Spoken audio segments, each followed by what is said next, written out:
오늘 하나님께서 우리에게 주시는 말씀은 시편 1편 1절서부터 6절까지 우리 한 절씩 교독하겠습니다.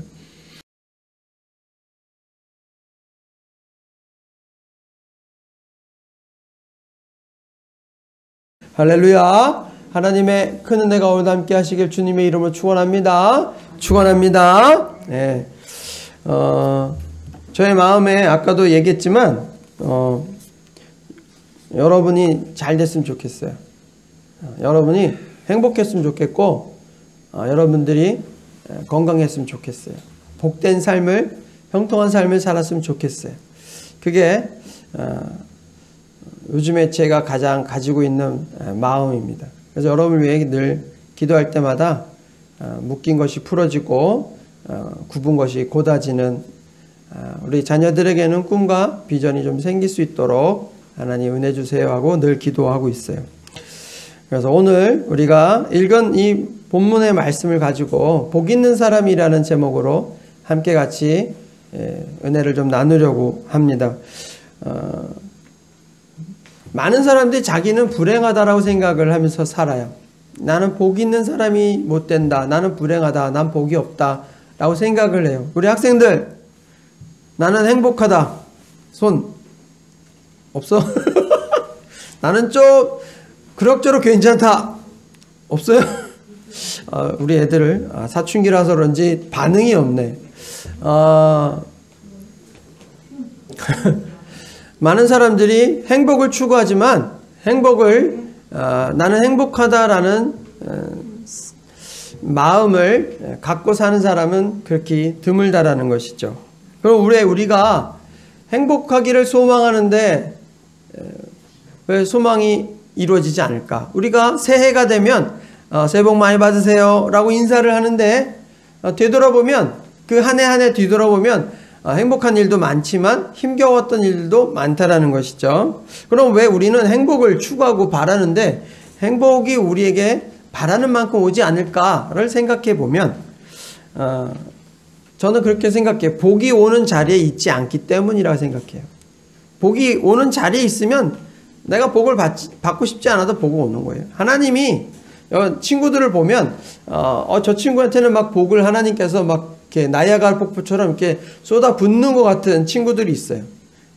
저는 우리 자녀들이 또 여러분이 정말 하나님께서 이렇게 나야가라 폭포처럼 쏟아주시는 하나님의 은혜와 복을 경험하는 복된 인생이 되기를 주님의 이름으로 축원합니다. 그럼 복 있는 자리에 가야 돼요. 그럼 복된 자리가 어떤 자리냐는 것이죠. 우리가 오늘 읽은 이 시편 1편은 우리가 너무 잘 아는 본문이라는 거예요. 네, 그 중에서도 오늘 3절을 중점적으로 해서 말씀을 살펴보려고 합니다. 3절에 보면 그는 시냇가에 심은 나무가 철을 따라 열매를 맺으며 그 잎사귀가 마르지 아니함 같으니 그가 하는 모든 일이 다 형통하리로다 라고 있어요. 복이 있는 사람을 무엇에 비유하고 있어요? 나무에 비유하고 있어요. 그죠? 그러면 이 나무는 어떤 나무냐는 거예요? 첫째는 시냇가에 심겨진 나무라고 되어 있어요. 두 번째는 철 따라 계절을 따라서 열매를 맺는 나무라는 거예요. 세 번째로는 잎사귀가 마르지 않는 생명력이 넘치는 나무라는 거예요. 우리 겨울이 되면 잎사귀가 다 떨어져요. 잎사귀가 없어요. 근데 이 나무는 잎사귀가 계속 붙어있는 생명력이 있다는 거예요. 늘 언제나 봄과 여름과 같이 충실한 생명력이 있는 나무라는 거예요. 자, 그러면 질문을 하나 하겠습니다. 나무가 열매를 맺어요. 그죠? 예? 사과나무, 배나무 뭐 이런 나무들이 열매를 맺어요. 그러면 이 열매는 누구를 위한 것일까요? 예? 나무의 열매는 누구를 위한 거예요? 자기 자신을 위한 거예요? 물론 나무가 열매를 맺는 것은 종족 보존을 위해서 그런 작용이 있어요. 그러나 그것보다도 이런 과실수 같은 열매들, 또 이런 열매들은요, 성경을 읽으면서 느끼는 게 그거예요. 이 열매는 자기 자신을 위한 것보다는 대부분 사람을 위해서 열매를 맺는구나라는 생각을 많이 했어요. 그러니까 나무는 열매를 열심히 맺지만 자기 자신이 아니라 사람을 위해서 열매를 맺는 거예요. 복 있는 사람을 열매 맺는 나무에 비유를 했어요. 이 말씀은 이렇게 생각할 수 있다는 거죠. 내가 복 있는 사람이 되면 내가 맺는 나의 열매를 누가 먹는 거예요? 내가 먹는 게 아니라 내 주변에 있는 사람들이 먹는 거예요. 나는 복 있는 사람이 그런 사람이라 생각해요. 나 때문에 내 주변의 사람들이 잘 되어지는 것, 나는 이게 열매 맺는 사람이라고 생각하고 복 있는 사람이라고 생각해요. 여러분, 이게 축복의 통로가 된다라는 것이 또 다른 표현이라고 말합니다. 저는 내 주변에 있는 사람이 잘 됐으면 좋겠어요. 늘 생각하는 게 내 주변에 있는 사람들이 잘 됐으면 좋겠어요. 예전에 뭐 저랑 같이 제가 아는 사람들 중에 막 잘 안 되는 사람도 있었어요.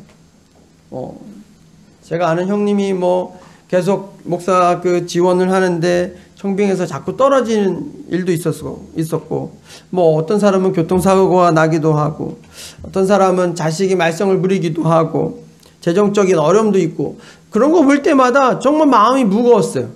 그러나 새벽에마다 기도할 때마다 하나님 앞에 기도한 게 있어요. 하나님, 제 주변에 있는 사람들이 제 덕을 좀 보고 살았으면 좋겠습니다. 이게 좀 교만한 말일 수도 있지만 좀 그랬으면 좋겠어요. 가난한 사람들이 이 돈 때문에 걱정하지 않는 좀 삶을 좀 살았으면 좋겠어요. 하나님, 이 마음이 답답한 사람들이 마음이 좀 풀어지고 평안해지는 일이 있었으면 좋겠어요. 하나님, 내 주변에 있는 사람들이 집안에 걱정이 없어지고 집안에 막 웃음만 넘치는 그런 가정들이 좀 됐으면 좋겠어요. 하나님, 막혔던 인생의 길이 좀 뚫리고 직업을 갖지 못한 사람도 직업을 좀 찾고, 연애 못한 사람이 연애를 좀 하고, 오토바이 타는 아들들이 이제 착실하게 공부하고, 그랬으면 좋겠어요. 하나님께 늘 기도했어요.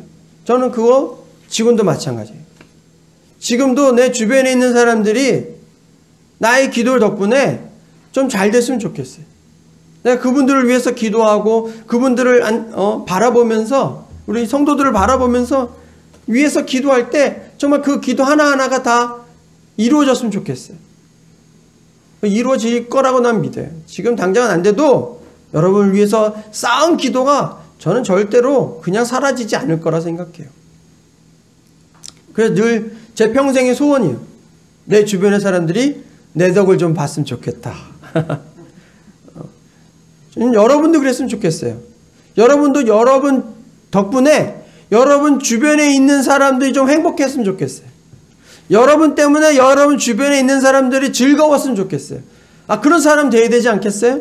아이고야, 요진이 왔어. 쟤는 왜 왔대 좀. 왜 이렇게 분위기 망치려고 왔나 봐. 이러면 안 좋잖아요. 재원이 왔어. 야, 네가 오니까 분위기 메이커다. 야, 네가 오니까 너무 좋다. 야, 네가 오니까 행복하다. 이런 소리 들어야죠. 가서 인상만 빡빡 쓰고 있으면 누가 좋아하겠어? 그러지 않아요. 한 개 웃고 그래야지. 여러분이 정말 복 있는 열매 맺는 나무와 같은 인생이 됐으면 좋겠어요. 그러면 여러분이 복 있는 사람, 이 복 있는 나무가 되려면 어떻게 해야 되겠느냐는 거예요. 여기 보면 3절에 보면 그는 시냇가에 심은 나무라고 표현되어 있어요. 이 나무가 복 있는 나무가 된 이유는요, 시냇가에 심겨진 나무기 때문에 그렇다는 거예요. 시냇가는 가장 중요한 거예요. 물이 없으면 사람도 죽고 식물도 죽죠. 근데 가장 중요한 시냇가 옆에 심겨져 있는 나무이기 때문에 물 걱정이 없이 열매 잘 맺는다라는 거예요. 영양을 잘 공급해 주니까. 그렇기 때문에 내가 복 있는 사람, 복 있는 나무가 되려 열매 맺는 인생이 되려면 시냇가 옆에 있어야 되는 거예요. 시냇가와 같은 영양을 공급해 주는 그런 장소에 내가 있어야 된다는 거예요. 복된 장소에 내가 있어야 된다는 거예요. 그러면 우리는 어디가 시냇물과 같은 자리냐라는 거예요. 우리가 어디에 있어야 시냇물과 같은 공급을 받을 수 있겠느냐라는 거예요. 그것을 짧게 좀 살펴보겠습니다. 첫째는요, 우린 그리스도인이기 때문에 이 얘기하는 거예요. 첫째는요, 예배의 장소에 있어야 되는 거예요.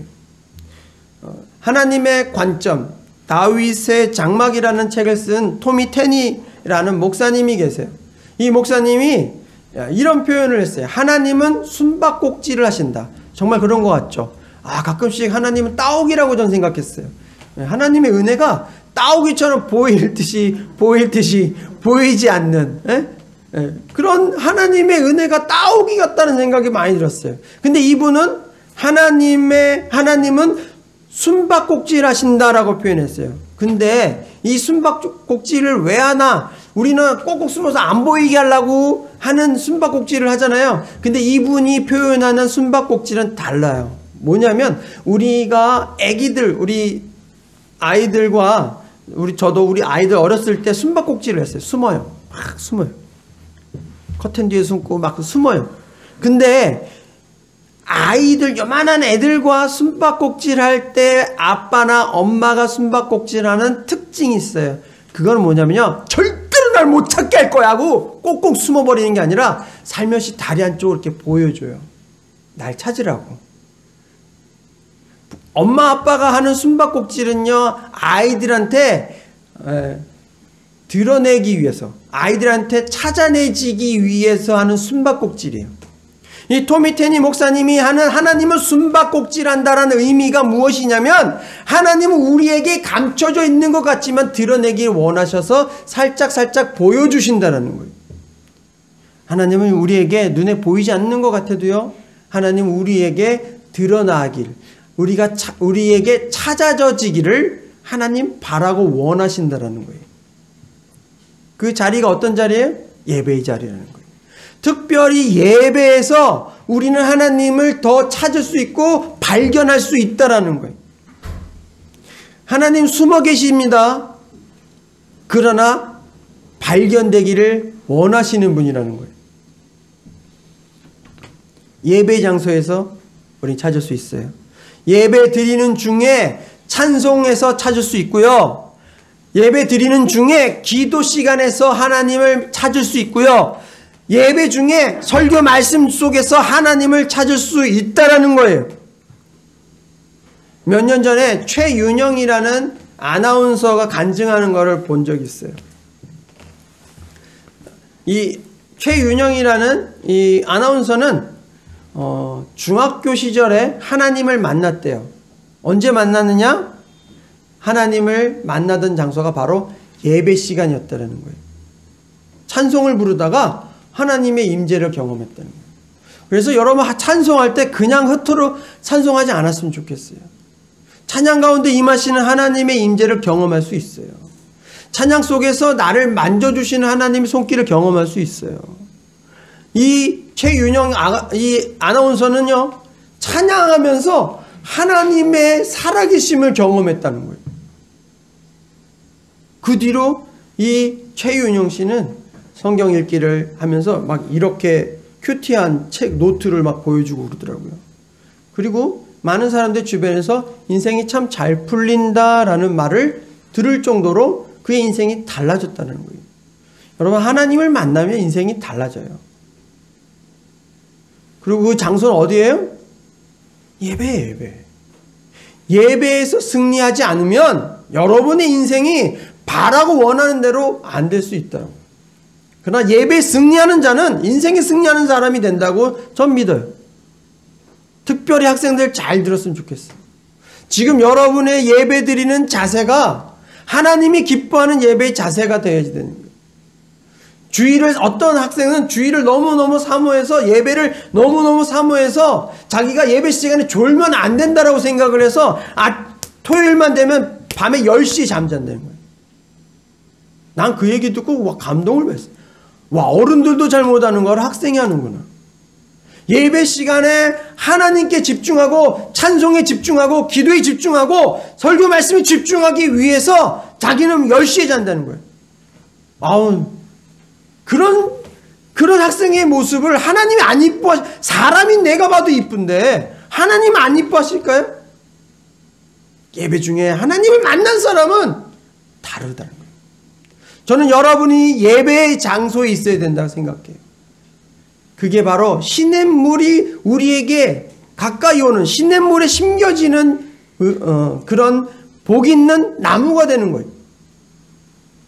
여러분의 예배의 장소가 여러분에게 축복의 통로고 축복의 장소가 될 거예요. 여러분 예배의 잠재력을 무시하지 마세요. 예배에 집중하세요. 제가 안 볼 수도 있어요. 모를 수도 있어요. 하나님 다 보고 있어요. 다 지켜보고 계시고 여러분을 사랑의 눈으로 바라보고 계시는 거예요. 여러분의 예배의 장소를 빼앗기지 마시고 예배의 시간을 빼앗기지 마시기 바랍니다. 둘째로 시냇물이 들어오는 장소는 기도의 장소예요. 기도의 모임이에요. 하나님의 은혜를 받는 가장 확실한 방법은 저는 기도라고 생각해요. 가난하기는 배고프면 우리 태양이 배고프면 막 울잖아요. 애가 막 울어요. 그러면 대부분 뭐라고 반응해요? 아유 우리 태양이 배고픈가 보다 라고 생각을 해요. 가난아기들이 앵앵하고 우는 이유는 배고프고 그러면 엄마는 기가 막히게 알아요. 아 얘가 배가 고프구나 하고 먹을 걸 줘요. 또 애기가 태양이가 막 울어요. 그러면 얘가 잘 배부른데 얘가 왜 울지? 그러면 아 얘가 졸린가 보다라고 알고 토닥토닥거려서 재워줘요. 아기들이 자신들이 원하는 것을 말로 표현할 수 없으니까 울어요. 그런데 엄마는 기가 막히게 아이가 원하는 게 무엇인지 안다라는 거예요. 하나님은 어떨까요? 우리가 응앙하고 기도하러 나와서 너무너무 답답해서 기도하지 못하고 하나님 아버지 라고만 해도 우리 하나님 아버지께서 아실까요? 모르실까요? 안다고요. 갓난 아기의 마음도 알아서 엄마는 밥을 주고 젖을 주고 재워주는데 그 다음에 뭐 기저귀도 갈아주고 다 하는데 우리 전지전능하신 하나님이 우리의 정말 너무 답답해서 아유 말도 안 나와. 울부짖는 우는 그 울음소리에 하나님 모르시겠냐고요. 아신다고요. 기도하셔야 돼요. 여러분의 인생을 놓고 기도하고 앞날을 놓고 기도하고 가정을 놓고 기도하고 자녀를 놓고 기도해야 되는 거예요. 하나님 앞에 배고프다고 우세요. 하나님 배고파요. 울어야 돼. 그래야 하나님 아시죠? 여러분 기도의 능력을 믿으세요? 기도의 능력을 아세요? 저는 여러분이 기도의 능력도 알고 기도의 능력도 경험하게 되시기를 주님의 이름을 축원합니다. 하나님과 가장 가까워지는 방법이 의학 공부를 하던 한 미국의 여대생이 있었어요. 대학교 3학년이 되는데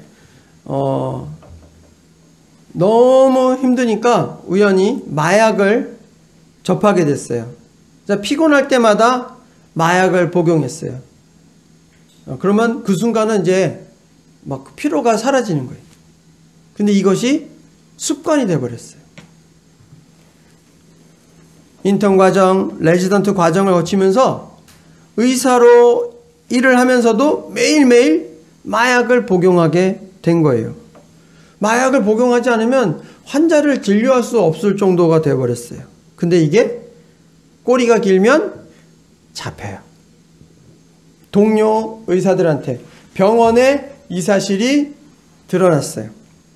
그래서 직장을 그만두게 되고 직장을 관두게 되니까 마약을 구할 수 있는 돈이 없으니까 노숙자가 되어버렸어요.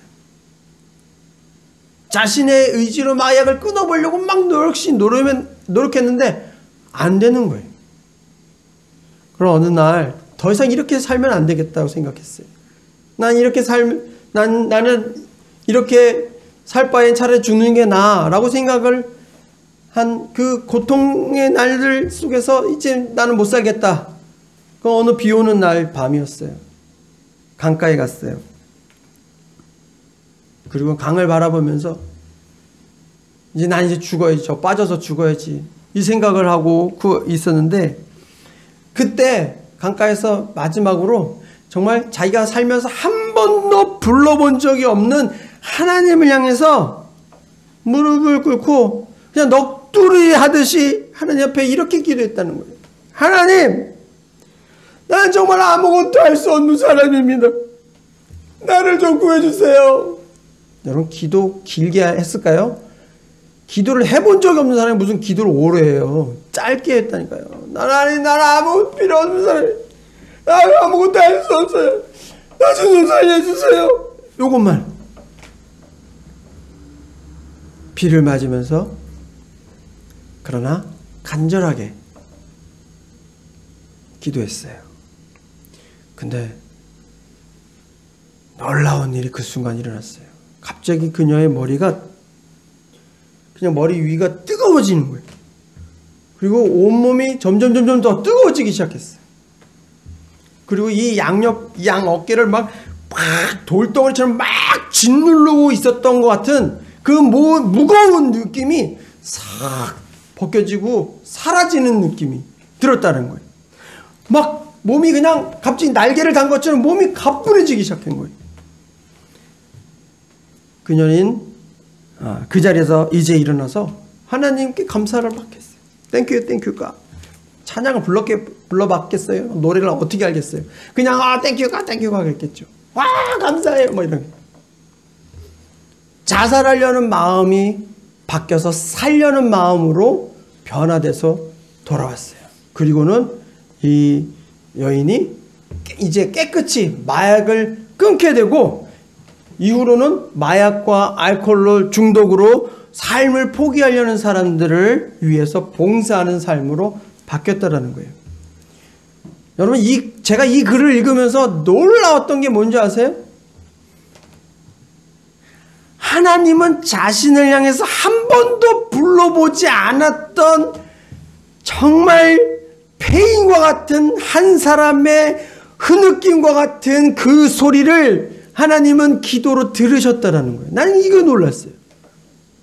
자신을 평생도록 한 번도 불러본 사람이 없는 사람이 하나님하고 불렀는데 그 기도 응답해 주셨어요.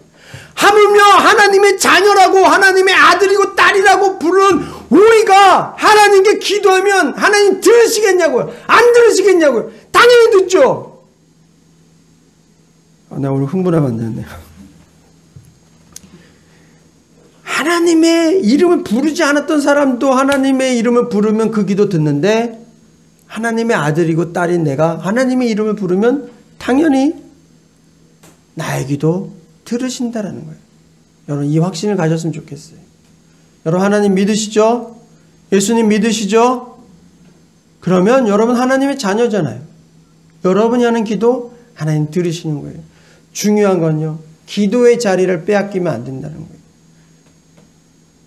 복 있는 사람, 복된 나무, 그 자리는요 다른 자리가 아니라 기도하는 자리라는 거예요. 기도하는 사람이 복된 사람이라는 거예요. 우리의 삶에 하나님의 은혜가 시냇물처럼 흘러들어오기 위해서는 기도의 장소에 있어야 한다는 사실을 기억하시기 바랍니다. 세 번째로는요, 시냇물이 들어오는 장소는요 성경 읽는 장소라는 거예요. 신자로서 우리의 힘의 근원은요 다른 게 아니에요. 돈이 아니에요. 하나님이에요. 하나님이 여러분의 힘의 근원입니다. 삶의 근원입니다. 저와 여러분의 근원이 되는 거예요.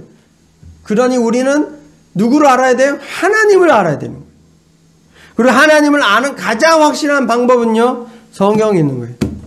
성경을 읽고 성경을 공부하고 성경을 연구하는 것 속에서 우리는 하나님을 좀 더 잘 알 수 있어요. 여러분 연애해 보셨죠? 하고 있는 중이고, 그죠?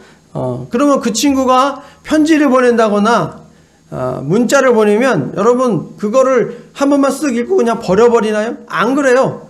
계속 읽어요. 몇 번씩이나 읽어요. 자주 읽어요. 왜 예배 시간에 이렇게 돌아다녀?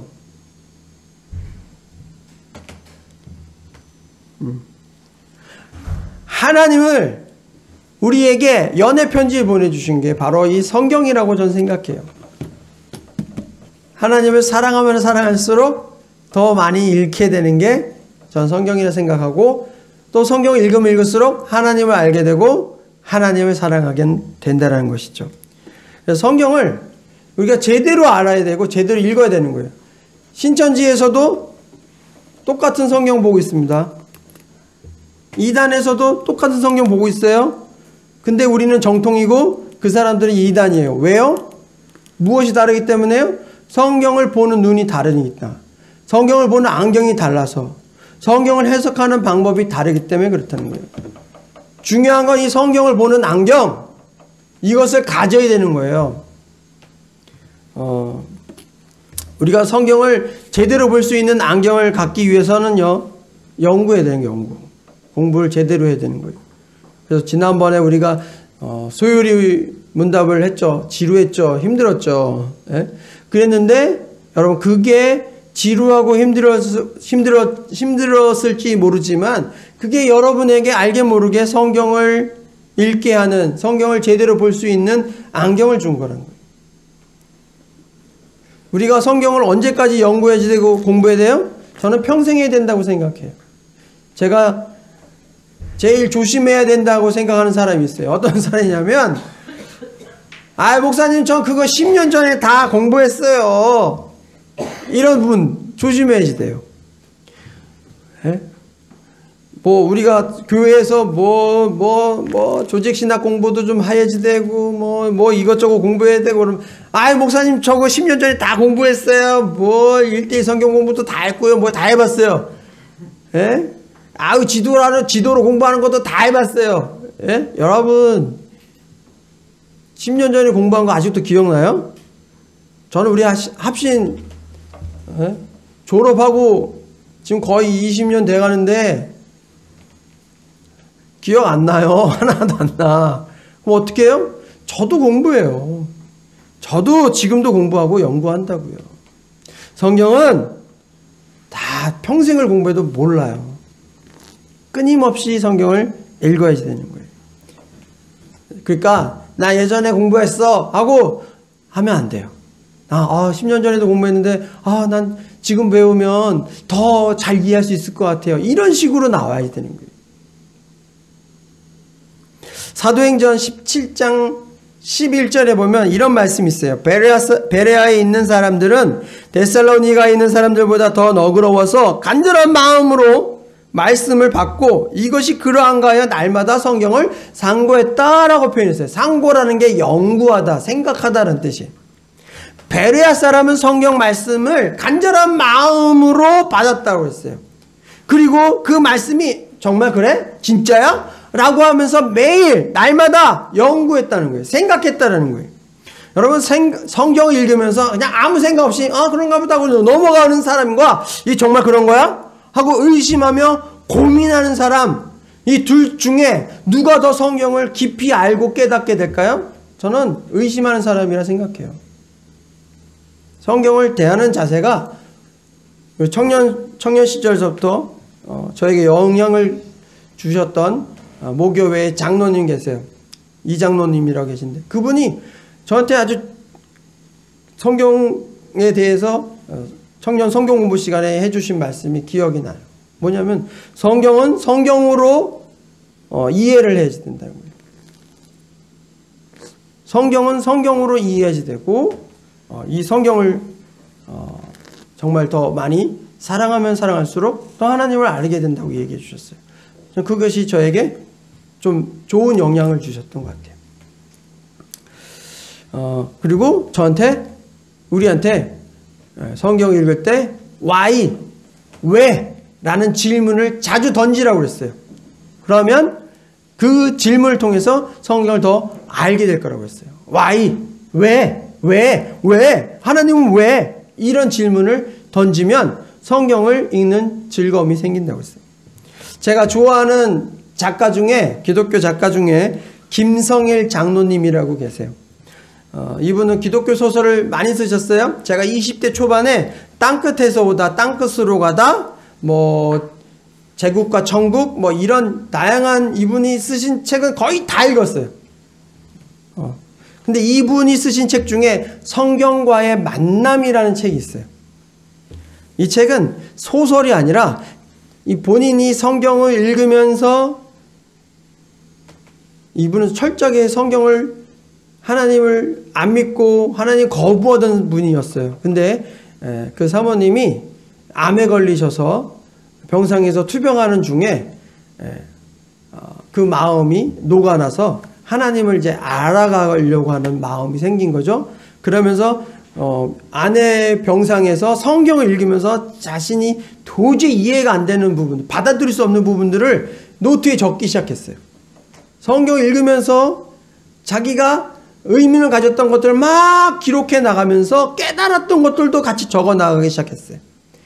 그래서 나온 책이 바로 성경과의 만남이라는 거예요.